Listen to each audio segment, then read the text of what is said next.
Hello, everyone. Welcome or welcome back to the Network for Youth Success's Power 3 After-School Advocacy webinar series. So my name is Gabby Schwartz, and I'm the policy coordinator here at the Network for Youth Success. I want to thank you all for joining us today. Really appreciate you guys coming in, and we'll have some other folks joining us as well. We're here for After-School Advocacy 101, for Federal After-School Advocacy 101. So I want to let everyone know, as you probably heard when you entered the room, that we are going to be recording this session today to share the following webinar with folks. So with that in mind, I'd also like to know a little bit about who's here. And I see people are introducing themselves in the chat already, which is what I was going to ask you to do. So I really appreciate that. So if you want to share like who you are, where you're joining us from today, any information, I mean, honestly, anything you'd like to share about where you're at, we'd love that, love to know about who we have in the room. So also, you see her in the chat right now too, Allie's going to be our moderator for today. So if you have any kind of individual questions, or if you have tech-related issues, then please just let her know. I also want to note for folks in the room that the training today does not count toward OCFS credit, just so everyone is aware and on the same page. So I see some familiar folks have joined us. For anyone who just joined, go ahead and introduce yourself in the chat. That's what folks are doing right now. See, we have some cool Maggie. Hi, Maggie. Awesome. Cool. So we're gonna have some more people joining, but feel free to continue introducing yourselves if you haven't yet already. I'm gonna start kind of moving us through as we have gone on to the objectives. So today we're going to talk a little bit about the federal budget process, federal after-school funding sources, and the federal after-school budget priorities that we have. So the overall goal of this webinar is really to familiarize you with the federal after-school advocacy landscape and to better equip you to advocate on behalf of after-school programs with members of Congress specifically. So this session will include a lot of information. So I really encourage you to add any questions you have to the chat box, and I'll stop periodically to answer them. So put them in there if you feel like you want to, anything you're thinking of, and we'll try to connect on those. I'll have spots where we're going to talk about it. So before we really begin, I want to take a quick minute to introduce who we are and what the Power of Three campaign actually is. So the Network for Youth Success is the statewide after-school network for New York, working with 49 other state after-school networks and the National After-School Alliance. We're going to talk about a little bit more later in the session. So we're committed to strengthening the capacity and commitment of communities, programs, and professionals to increase access to high-quality programs and services beyond the traditional classroom. We're also the state affiliate for the National After-School Association, the New York State lead for the National Girls Collaborative Project, and also the backbone agency for the New York State Community Schools Network.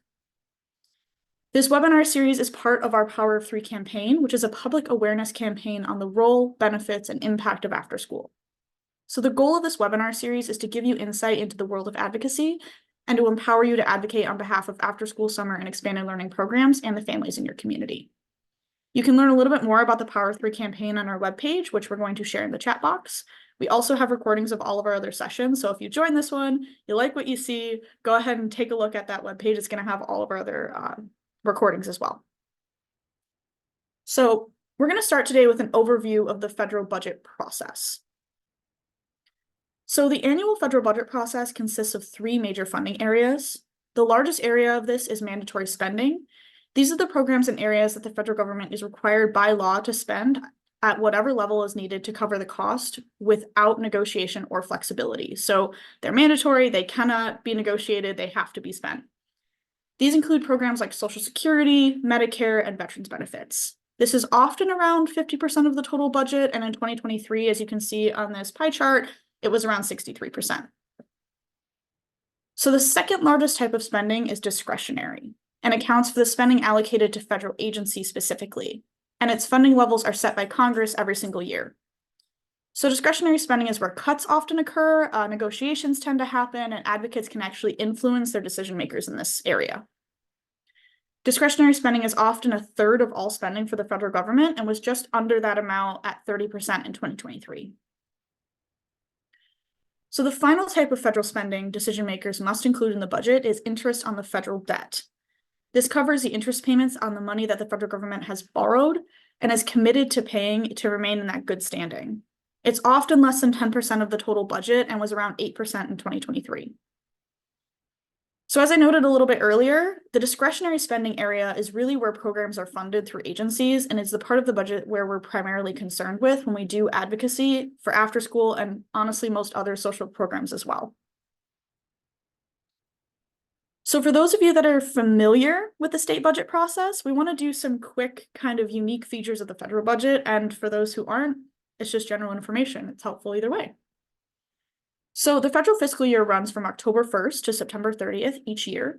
And unlike state and local governments who are often required by law to have balanced budgets or budgets where the revenue brought in covers all of the costs that they note, the federal government is able to borrow to cover those costs if the revenue they bring in is not enough. So states aren't really allowed to do that usually, and the federal government is. So the federal budget involves 12 individual pieces of legislation based on the discretionary spending allocation. These are often called appropriation bills.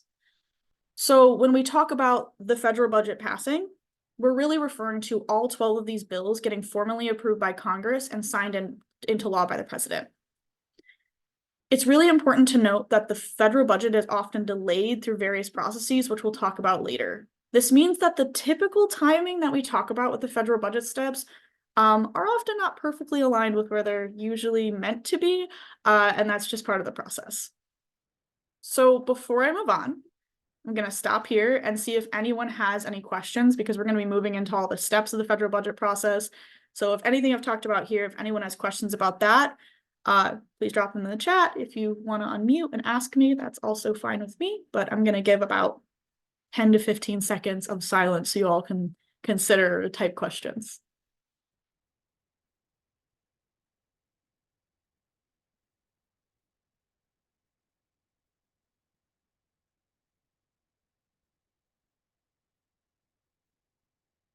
Okay, I waited a full 15 and no one seems to be asking. So I'm going to move right along. If you have any, just drop them in the chat box and we'll get to them. So as we noted earlier, the discretionary spending accounts for the funding allocated to agencies to fund programs. So discretionary funding goes to agencies so they can fund programs. This process begins about a year and a half before the budget will actually go into effect with step 1, where departments and agencies submit budget proposals to the president to help inform their budget request to Congress. That is the federal House of Representatives and the Senate. The president then considers these agency submissions and typically releases their budget plan at the beginning of February.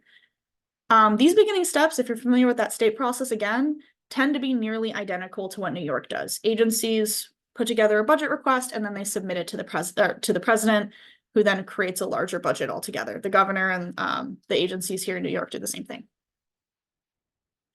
So once the president submits that request, Congress will work on creating a budget resolutions in step 3. So budget resolutions set the framework for overall spending levels that Congress abides by when deciding what to spend on discretionary funds. During this step, they often hold hearings to question administration officials about their budget requests and their necessity. Once both the Senate and the House draft resolutions and vote on them, they must be combined and voted on and passed by both chambers. This process is often really lengthy with disagreements and negotiations. Both of them have to come up with their own bill in either part of either chamber, and then they have to come together to agree on one thing with their budget resolutions to submit. So the state budget process does not include a step like this because the budget is required to be balanced by law. So they don't really get to set how much they're going to spend because it's based on revenues. After Congress agrees on spending levels for the next year with budget resolutions, we move on to step 4. So in step 4, the Appropriations Committee meets to decide how to distribute the funding according to the funding levels and framework that were decided on in step 3 with the budget resolutions. This committee is broken into 12 subcommittees for the 12 different appropriation bills that we discussed earlier. These subcommittees oversee a different group of agencies depending on the bill that they're responsible for. These subcommittees propose funding levels for their specific appropriation bill for Congress to consider. Remember that when what they propose are constrained by the levels and allocations in the budget resolution that was passed before. So the subcommittees are able to work within the framework set by the budget resolutions and decide on what to spend the funds on. The Labor, Health, and Human Services and Education Subcommittee is responsible for overseeing many social programs, which includes the 21st Century Community Learning Center program, which directly funds local after-school programs. So once the subcommittees finish drafting the appropriation bills, the Senate and the House of Representatives vote on them. Similar to step 3, both chambers vote on their respective bills, merge their versions, and then they vote on that full, complete package. If the bills are passed, then they go on to the president to sign into law or to veto. This step, again, often is one where Congress gets delayed, as they're required to come to a consensus again, which is really challenging considering each member represents a different part of the country with different interests and different priorities. Decision makers are required to compromise and present one bill for the president to vote on, though. So they have to get one thing out into the president. In the final step, the president signs or vetoes these appropriation bills. If vetoed, the bill returns to Congress and requires a 2/3 of representatives to vote to override the president's veto. If the bill is not signed into law by September 30th, so the end of the fiscal year, the government will not have a budget, and they have to pass a continuing resolution to extend spending and avoid a government shutdown. Continuing resolutions allow the federal government to continue that spending to fund the various federal departments, again, to avoid that government shutdown situation. However, if they do not pass a continuing resolution, they just are not able to come to an agreement, or they choose not to for whatever reason, the federal government will enter what's called a government shutdown, where federal agencies and services are suspended. This results in layoffs and furloughs. It also limits the amount of services the federal government provides. Oftentimes, we'll see ones that they determine as non-essential services to be suspended first. So this includes things like national parks closing. So I've just ran through all the steps. A lot of information, all kind of packed into one area.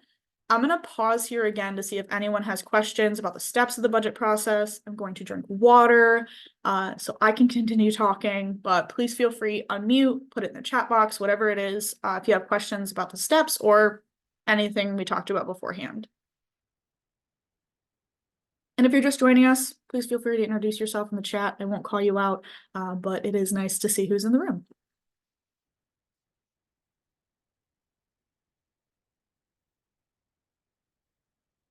Hi, I'm going to ask, I don't know if this is a silly question, but I just feel like I need to ask it, so forgive me. Okay. My name is Diana Vigo. I'm under Danielle Hirsch because I guess she shared her link with me, and that's why I'm Danielle Hirsch today. My question is, so because the government's fiscal year is from October to September, and you said that if there are some issues, they have the ability to take money from the discretionary, right? Is it, if they're having like, you know, they having like, I guess they need to do budget cuts, they would then go to the discretionary side. And then this is why we typically don't know about any cuts until the actual school year. Am I understanding that correctly?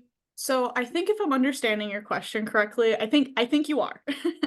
So because the federal process tends to extend, they don't always pass things exactly on time on that perfect like October, September. But yeah, honestly, because their budget is active until September 30th, they would agree on those budget cuts earlier. So these before the fiscal year. So it's a little bit confusing, but right now they're working on 2025. So ideally they'd have the 2025 budget done by September of this year of 2024. So you would hypothetically know kind of moving for 2025 what the cuts would look like for that year starting in September. But with that timeline with school districts, I think that does make sense to me that those alignments would happen where the school year starts, they agree to do a cut maybe, and then that happens on September 30th. So in the next following year, you're kind of dealing with messing with your budget to try to figure out how to adjust for the cuts that happen federally. Because yeah, the cuts do usually come from that discretionary fund. They can't cut the mandatory spending. They're not able to do that. Excuse me. And they're not able really to touch the debt, the payments on debt, because they need to continue to do that to stay in good standing. So really that discretionary funds, those programs, the social programs are the ones where they have the most flexibility in order to do cuts. Trudy, if you have any thoughts on that, please feel free to add. But I believe, yes, what you're saying is exactly what tends to happen. It can be a little confusing also because I don't tend to pass the budget exactly on time. So sometimes fiscal years extend even further than you intend, and it can be a little confusing because they're doing two at one time. But I believe, yes, that is exactly that timeline is why that tends to become a little bit more complicated with the school district budgets as well. Got it. One more question. So for example, like we have 21st century funding and it's funded through the federal government, like, and we have it for 5 years. Is there a possibility, let's say in year 3, if there needs to be cuts, like could they take away from like a current budget, not like one that they're still working on? So as far as my understanding is, and again, I will tap on my team to make sure that this is correct, but as my understanding is because that funding is already granted out, you are essentially those that should be left alone for the grant period that you have. What would tend to happen is if when they do another round of grants, they would cut for that next round when it happens. So that first 5 years would be all right. And again, Trudy, if you have any thoughts on that, that is correct, but that is my current understanding of it. No, you're absolutely right. Oftentimes that's what they try to do. It does not mean that if it came to it, say if there was something drastic that happened that they might not consider cutting during rounds, but that's really when something drastic is happening. So what we've seen historically is at least a maintenance of the amount of money for 21st century, even if they are not looking to expand upon it, to ensure that there's continuity of programs. Yeah. And the thing that we've seen happen, like when they do a government shutdown or they don't, when they reach that point where they're not able to do a continuing resolution that potentially impacts 21st century would be if they start cutting down services during a government shutdown, then you might not have those contacts at the federal government to ask questions or folks who do that work at the federal branches. But like Trudy said, unless barring something completely catastrophic, they usually tend to leave current granted programs alone. The cuts would potentially happen once that round is through and they're going for a new round. Those are great questions. You seemed like you were not sure, but those were great questions. So don't, I'm glad you asked. Yeah. Okay, I just wasn't sure. I'm like, I'm so embarrassed, but I'm going to ask the question. No, those are great questions and I'm glad you asked. Okay, and then this would also include like anything that's happening at the city level because it has to go through the federal government. Oh, I'm not sure how you mean. So like DYCD contracts, like how does that work? Like, is that also part of this? Because like DYCD is funded by the city, not by the state. So how does that work?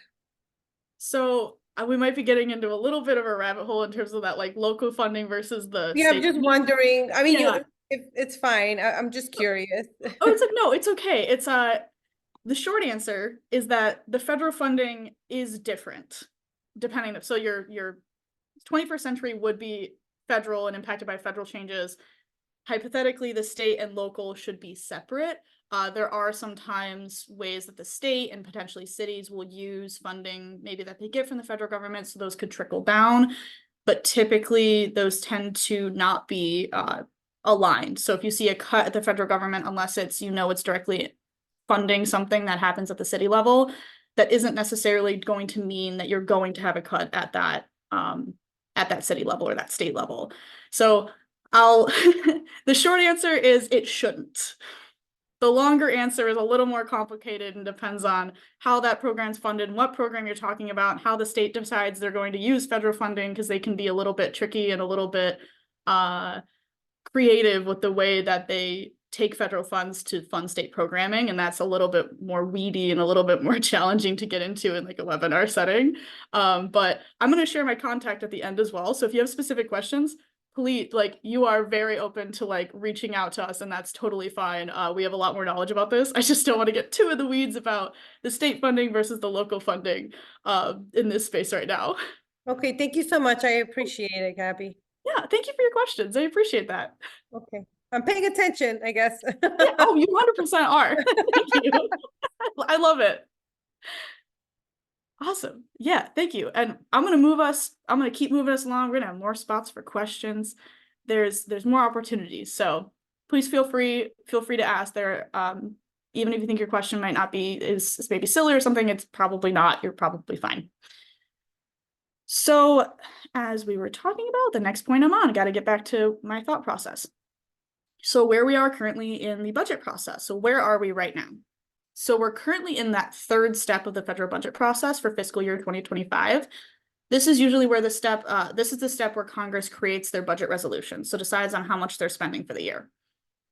They're currently holding hearings to review the president's budget request, and the members of Congress are sending something called Dear Colleague letters in support of specific federal programs. So these letters are an effort to gather support for programs that they want funded in the federal budget. They'll write a letter, they'll circulate it with their colleagues to say, like, I really love 21st century. We shouldn't let that get cut. Please sign on to say that you also think that, right? To use an easy example for the after school space. So as Congress sets spending levels throughout their budget resolutions, advocacy efforts are really important to express the need for resolutions to not cut overall spending levels.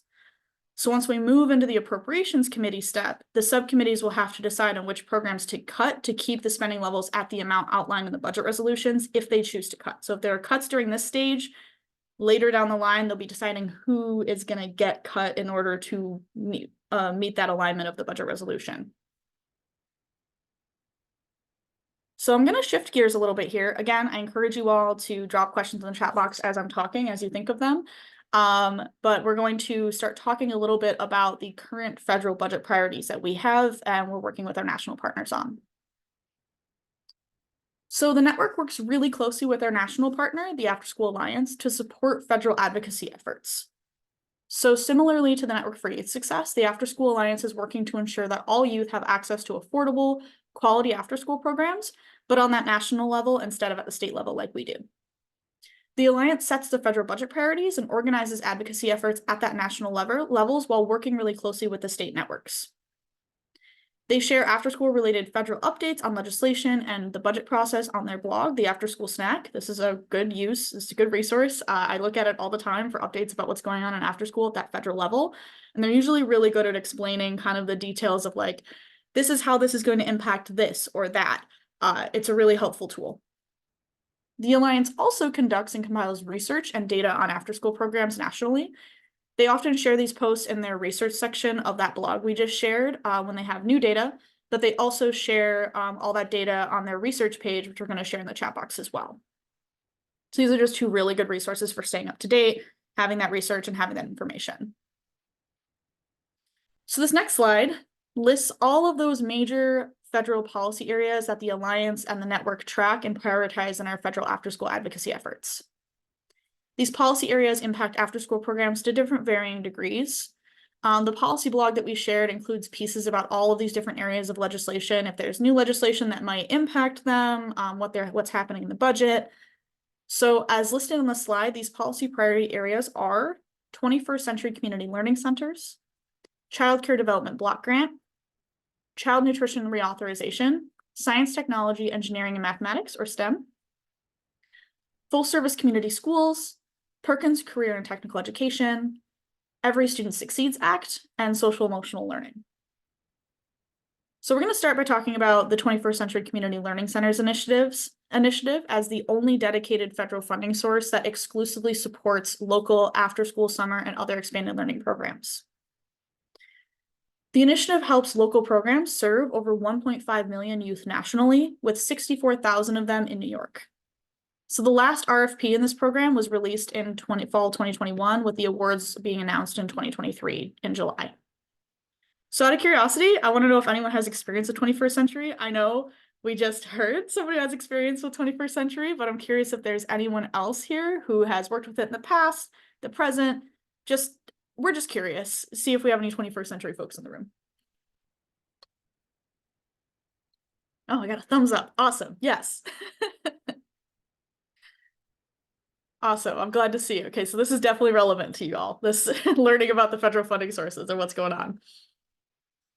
So states receive 21st Century funds from that federal government based on their share of Title I funding for low-income students. This funding is given to the state education agency to distribute, and for New York, that agency is the New York State Education Department. Oh, excuse me. Trudy, can we do next slide? The state education department then manages this funding on behalf of the federal government. So it comes from the federal government, the state gets it, and then they manage and distribute it out. So the program functions through grants that support local schools and community-based organizations, serving students that attend high poverty and low-performing schools. The Afterschool Alliance recently actually released a new fact sheet about 21st Century program that provides an overview, evidence of impact, a breakdown of the demographic of students benefiting, and details about staffing and programming offered by after-school providers. We're going to drop a link in the chat to that as well. It's a really great resource they just put together for if you're advocating for 21st Century, you just want to know more. It has a lot of really good information about 21st Century. So as the only direct federal funding source for after school, the Afterschool Alliance and Network for Youth Success focus heavily on ensuring that 21st Century is fully funded and receives increases to meet demand. Unfortunately, as many of you probably know, demand for after school far outpaces the supply, and advocating for increases to 21st Century program is part of closing that gap between supply and demand for 21st Century. So another major funding source that's supporting after school, or more specifically, the school-age childcare system, is the Child Care Development Block Grant, or CCDBG. This funding provides childcare for low-income families as they engage in the workforce and supports youth up to age 13. This support is imperative for working families and helps after school provide a safe place for young people to go while their parents and caregivers work. Currently, 46% of all children serving through these subsidies in New York are school age, which makes this a significant funding source for after-school programs. So the table that we put together here provides a quick overview of the current funding amount for 21st Century and CCDBG as of the last fiscal year. So fiscal year 2024 is the one we're currently in that they just passed. It also includes the New York allocation and the current 21st Century budget ask for fiscal year 2025. So for fiscal year 2024, the previous year that just got passed, the budget funded 21st Century program at $1.33 billion, with New York receiving $102.7 million of that. For fiscal year 2025, the Afterschool Alliance and state networks are asking for $2.08 billion total, which would give New York approximately $163.3 million for 21st Century. This increase would help after-school providers and ensure that 21st Century programs remain a viable funding source despite rising costs and inflation. So CCDBG is currently funded at $8.7 billion nationally, with approximately $383.4 million going directly to New York.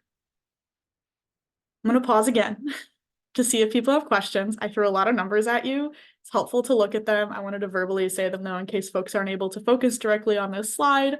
Gonna give you guys a quick moment to ask any questions about 21st Century or CCDBG that might be coming up.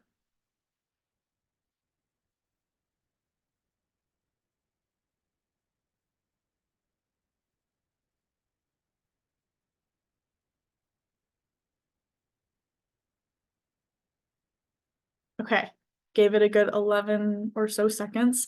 So I'm going to move along again in the chat box if you have any questions that come up. So the other policy areas that we noted in the earlier slide also provide opportunity and important funding for after-school summer and expanded learning programs. We're going to talk a little bit about those. So after-school plays an important role in promoting access to healthy food and therefore child nutrition. After-school programs often teach youth about healthy eating and provide access to healthy food options.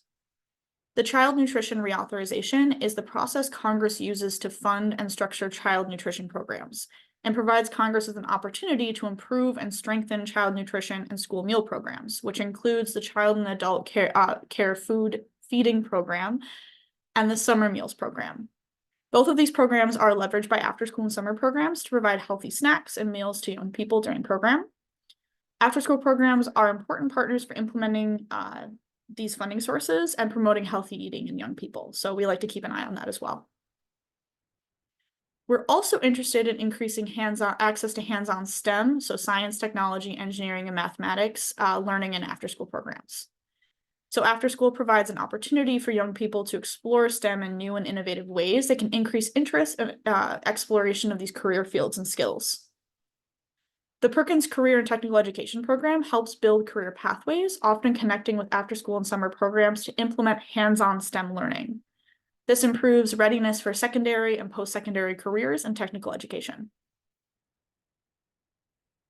So the Full Service Community Schools Grant is a federal program that funds community schools work across the country. The community school strategy transforms a school into a place where educators, local community members, families, and students work together to strengthen conditions for student learning and healthy development. Community schools organize resources in and out of school and foster connections with community partners while adapting to the local community and their needs. After-school, summer, and expanded learning programs are key partners for community schools and are frequently identified as a need in the school community. The Full Service Community Schools Grant specifically notes that this funding is to provide comprehensive academic, social, and health services to students, families, and community to improve educational outcomes. In fiscal year 2024, Congress appropriated $150 million to this program, and in 2023, new awards were announced, bringing the total number of grants for all award periods in New York State up to 12. So to learn a little more about New York Community Schools specifically, I encourage you to visit the New York State Community Schools Network webpage. We are the backbone agency, but it has a lot of really good information on there if you're curious about community schools. So now, I'm gonna take a drink of water, taking a pause. Now that you know that all of that 101 information, all that base information, we're going to take some time to share how you can actually get involved in federal advocacy and include an upcoming opportunity for you to do in a little activity. It's going to be good. So there are a few mainstay opportunities for connecting with other after-school advocates and showcasing the value of after-school to decision makers. The first one that we engage in is called We Love After School. It's a campaign in February. During this event, people share on social media why they love after school. This campaign uplifts after school in the various ways that people engage with it, including youth and families. We make We Love After School more policy focused by allowing participants to tag their representatives in a post to draw even further attention. So, you know, it's kind of a general thing, why I love after school. And then if you tag your representative in it, you can encourage them to check it out and also, you know, maybe share why they love after school. So there's also the After School Professionals Appreciation Week, which happens in April. This is a dedicated week to recognize, appreciate, and advocate for after-school professionals. This event draws much needed attention to after-school professionals and the valuable work that they do, while providing a chance to highlight the work that decision makers, that work to decision makers to express why they need further support. So appreciate them, but also express this is what they do and this is what they need. So there's an upcoming opportunity that's the After School for All Challenge. That's on June 10th and 11th. At the challenge, advocates will convene at Capitol Hill in Washington, D.C., the big one, for 2 days of networking and advocacy with members of Congress. So we're going to share more about this shortly. I'll give you a few more details, but that's just the very quick version. So the National Summer Learning Week is July 15th and 19th this year. And it's a celebration dedicated to elevating the importance of summer learning. So similar to the other opportunities that we've talked about, this is a time devoted to uplifting the importance of summer learning so we can advocate on behalf of summer learning. And finally, we're getting there. In October each year, the After School Alliance organizes Lights On After School. So this is a nationwide event that shines a light on the importance of after-school programs and their impact on youth and families. Each year, the after-school programs are encouraged to host an event during the program time to celebrate and invite decision makers, whether they're local, state, or federal, and have media join to participate in their festivities at their program. These events are a really fun way to engage youth and families and local leaders with your program to help show them like what goes on and what happens, and also it's just like a fun time. The network, us as the network, we usually take this opportunity to highlight some Lights On celebrations in our listserv and also on social media to show the wonderful events that New York programs host each year. So Lights On is the perfect time to invite decision makers to your program to showcase what you do and the impact that it has on youth. It also gives youth a cool opportunity to speak with decision makers, which is something they don't always get to do. So we encourage you to visit the website to begin getting some ideas of events and other activities you could do to celebrate this year. I know I just ran through a lot. I recognize it. I recommend with these links that we've shown in the chat, we've also are going to have a resource we're going to share with you. I recommend adding these dates or a reminder to your calendar so you can start participating or planning. A lot of these are appreciation events or uplifting events. They're easy, but they really do a lot to uplift the importance and value of after school in the community. So now I'm going to talk about the After School for All challenge that I mentioned earlier, that I teased earlier. So the After School for All challenge is an annual opportunity to meet with and advocate for increases to federal after-school funding sources. So specifically this year, advocates will meet with members of Congress to ask for increased funding to 21st Century and CCDBG. The After School Alliance will offer 10 different workshops on the latest issues in after-school policies, host an evening reception, and facilitate an after-school showcase on Capitol Hill.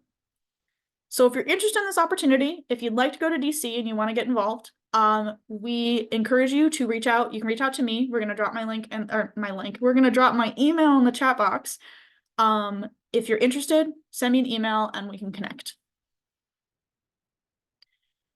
So now I want to take a moment for you all to do a quick activity with me. I'm going to ask something of you. It does not require you to come off camera. It does not require you to break out, and it does not require you to come off mute. Okay, it's pretty easy. So we're going to find who represents you in the House of Representatives if you're not aware already.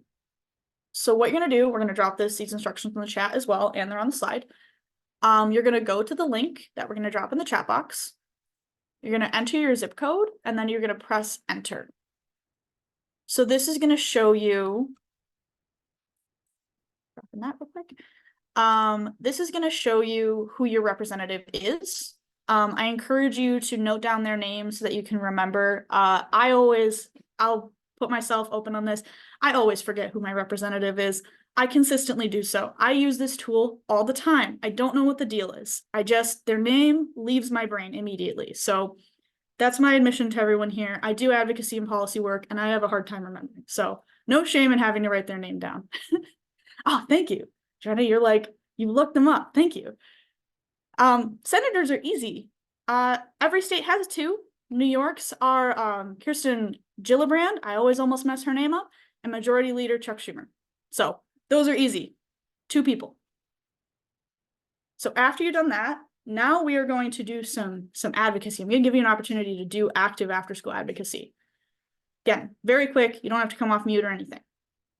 So this can only take a few minutes. It's a really easy way to walk away from this webinar with one federal advocacy action item under your belt. So the After School Alliance has an easy to use tool that allows you to quickly send a letter of support for after school to your representative as they decide what to prioritize for 2025. So remember, they're in the thick of it right now. They're deciding what they want to care about. They're sending letters to people. They're having people sign on. They need to hear from their constituents about what they should be supporting. So we're going to drop this in the chat too. Allie's got it for me. So I'm going to verbally say it. It's on the slide too. So for this action, you're going to follow the link in the chat box. You're going to input your zip code once more. It's going to show you a letter that was written by the After School Alliance. You can edit the letter if you want. You can leave it as it is if you want. I'll admit I leave mine as it is. I read through it and I say that sounds good. You can edit it though. If you have a program in their district, if you are a parent and you just really want to express how important this is to you, please feel free to customize as you'd like. You can then have to input a few basic pieces of information so they know who you are and they can respond to you. Actually, just today, I did this earlier this week and I got an email from my senator saying like, yes, I'm prioritizing this. I really care about this. It was good. It was specific to childcare. And then you're going to press send. It's pretty simple. Once you do that, you're going to have sent a letter to your representative asking them to prioritize after school and their budget negotiations. It's a really easy and quick way to do it if you'd like to. So giving you that opportunity now. So I'm going to keep moving. So you all have opportunities to ask me questions or can hop off if you have other things to get to. If you're still editing the letter, please feel free to continue doing that while I talk. I'm just going to give you guys some reminders and resources. It's going to be good. So here we go. So I want to thank all of you for joining us today. I really appreciate you guys showing up, participating, being in the chat box. It really means a lot. If you want to stay up to date on the network's advocacy efforts and how to be involved with us, sign up for our Power of 3 listserv. You may have found this through that. It's the way that we're going to do all of those things. We also have some resource lists that include all of the resources that we shared during this webinar, as well as the rest of the series. It includes the recordings of previous sessions, and we also have a general network resource list. So I did one for the Power of 3 webinar series specifically, but also we have a general one. And with that, I'd like to thank you all again. If you have questions, please feel free to unmute, put it in the chat box, whatever it is, but we're going to stop the recording, and I hope you all have a great day. Appreciate you all joining me today.